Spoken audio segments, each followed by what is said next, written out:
This morning I'm going to preach a sermon to you called Racing Towards Mediocrity. I had a bit of a mediocre morning, honestly. Woke up and was just tired. And I'm usually up and ready to go, especially on Sundays. But today I was just tired. And then I go and I start to get ready, and I find out that I'm out of deodorant. So if I smell like a garden meadow, that's because I'm wearing my wife's deodorant. And if that's not mediocre, I don't know what is. But I got to thinking about this race towards mediocrity that I see taking place in our culture this week because of the passage that we just read. My grandfather's generation and his father's generation were the generations that built this country. The skyscrapers that we see, they built them with their hands. This economy that has been the envy of the world were built by these people. And you don't get to those places without pursuing success. But I don't think that's what we do anymore. I don't think we have the drive that they had. And I say that because there's this tendency in our culture today just to be average. I was watching a TV show called The Wonder Years. It was big when I was a kid, and one of my favorite shows. But in fact, I watched an episode last night where the kid's dad says, how's your grades doing? And he said, well, I got C's. And he was kind of the kid was kind of bummed out about it. And his dad was like, well, there's nothing wrong with that. And I thought to myself, well, that's kind of sad approach to your academics. As I remember when I started school, my dad very clearly defined what was good grades and what was bad grades. We went down the scale. He said, Mike, A's are absolutely fabulous. B's, what's wrong with you? No, he didn't say that, but there's B's, there's C's, that's an average student, Mike. And then there's D's and F's. Mike, F's are unacceptable. F's tell me nothing more than you didn't even try. And he looked at me in the eye and he said, Mike, if you will do your work, you will be successful in school. So as I started going through school, I realized that if I do my homework, I'm prepared for my tests and I'm successful. But there came a point in my education where I became just satisfied with C's. Just being average. If I got C's on my report card, it was like, hey, I'm not going to get in trouble because there's not a D or an F. So that's good enough. And as a consequence, as I went into high school, I think I probably took my books home one time in high school because I could just sit and listen and then repeat everything on the test, and I would get at least C's. And I thought about that, and I'm like, I was just an average student because I didn't apply myself. But that translates into other parts of your life. And what I'm seeing happen, even in the church, is that we're okay with just being mediocre Christians. We race towards it, in fact. When we look at that scale, that grading scale, A is great, C is average, F is a failure, I would say that probably most Christians today in America would say, if I'm just the average Christian, that's good enough for me.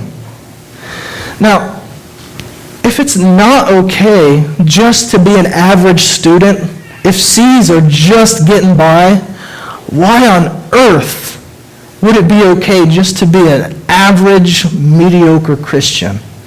That doesn't make any sense. And if you had to grade your faith this morning, what grade would you give yourself? And if that grade is a C, I want to ask you a question. Why is that okay to you? Why is it okay just to be mediocre when it comes to the things of God? Because as I read this book, I don't read a whole lot about mediocre in this book.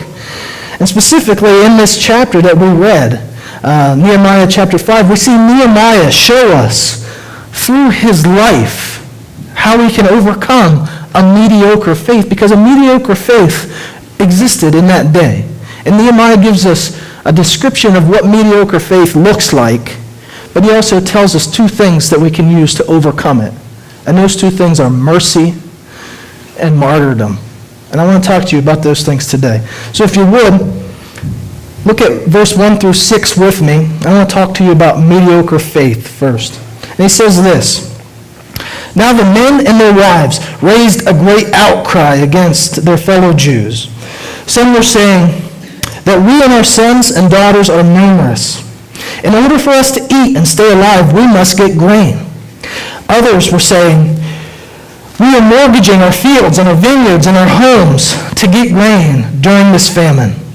Still others were saying, we have had to borrow money to pay the king's tax on our fields and vineyards. Although we are of the same flesh and blood as our fellow Jews, and though our children are as good as theirs, yet we have to subject our sons and daughters to slavery.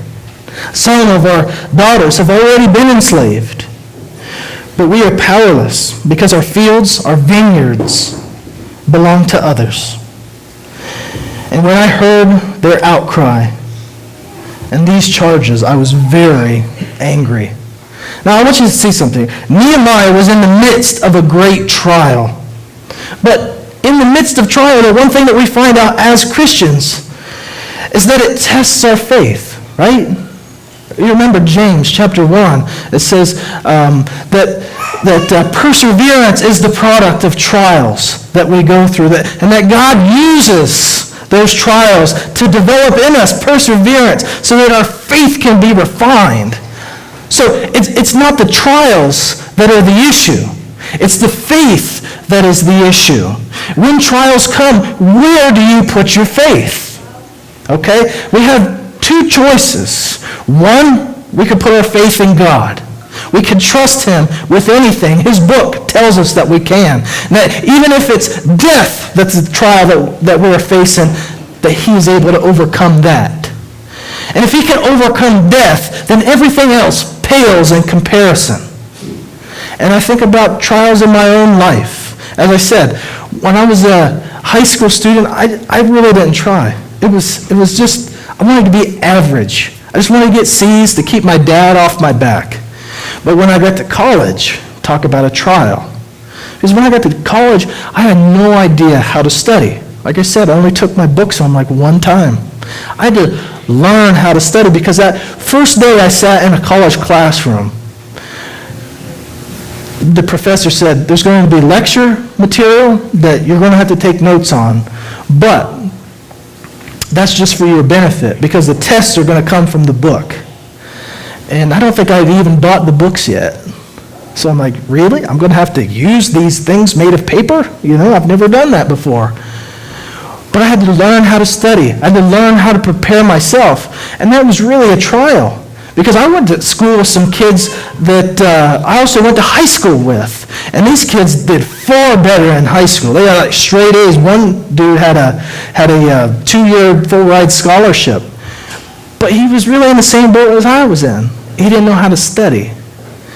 And because he didn't meet that challenge, he flunked out. And the issue wasn't the trial that I was facing. The issue was, how was I going to respond? Because that's the critical thing. And it's the trials in our lives that hinder us. Okay? It's the trials that we set our focus on instead of setting our focus on the Lord Jesus Christ. And the same was true for Nehemiah and the people of his time. The trials that hindered them were the very same things that we deal with today. As we read this passage, what we find out is there's 3 real issues that they were dealing with. Number 1, they were dealing with mass immigration. They were coming back to the land. And while the land could support a certain amount of people, there were more and more coming. And there was not enough to provide for everybody's needs because not enough was prepared. But number 2, they were dealing with a famine on top of that. It was a dry season. So on top of this exploding population, it was a dry season. The land wasn't producing what it usually did. But number 3, they were dealing with the king's taxes. And that created stress in their lives. So much so that they were having to sell their children into slavery just so that they could make it. And what was worse was that it was their brothers and sisters that were buying them. It was their own community that was putting these people into slavery. And I mention this because these are things that we face today. I look at exploding population. Do I even need to say anything? I hear almost every week how Powers Lake is changing. And it is. It's changed since I've been here, and it's only been 7 months. For some of you who grew up here, it's probably becoming unrecognizable to you.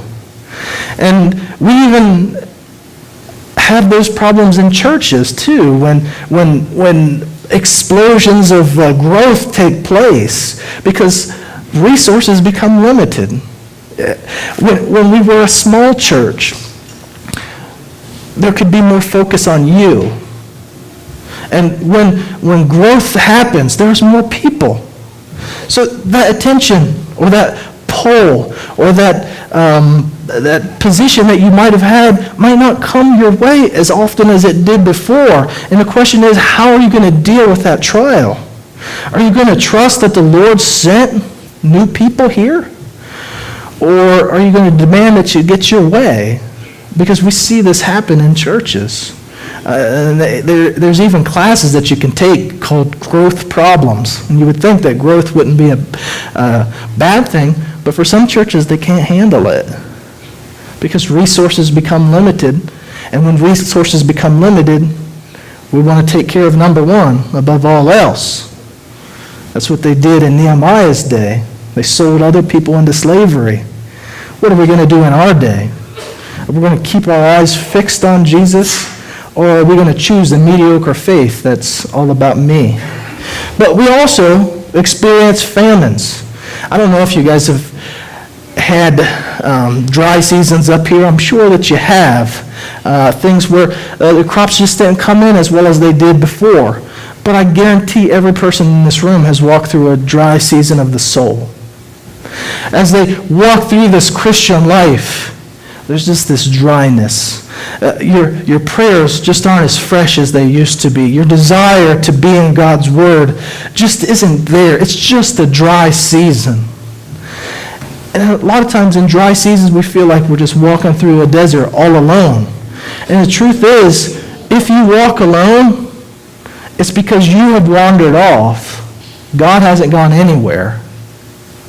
So we face dry seasons. And some of you in this room are probably in a dry season right now. And my question to you would be, where are you going? Do you know your direction? If God is here, why are you over here? But also, we face the issue that Nehemiah faced with taxes. We have this taxing lifestyle that we live. I call it the tyranny of today. Everything has to be done today, and if it's not done, then everything else is going to fall apart. And it creates a tremendous stress in our lives. So much so that we were willing to forsake the very things that are dear to us so that we can take care of that tyranny of today. And I would call that a mediocre faith. That's a faith that is self-centered in its essence. And these trials are common to all of us. The Apostle Paul tells us in 1 Corinthians, he says that no temptation that we face is uncommon to man, and that God has given us the capacity to overcome any temptation that we face. And that's through the door of Jesus Christ. The Israelites, they chose a mediocre faith, a self-serving faith. And Jesus talks about this. He talks about it in Matthew chapter 7, where he says, there's this broad road that leads to destruction, and many will be found on that. But there is a narrow road that leads to life, and their few be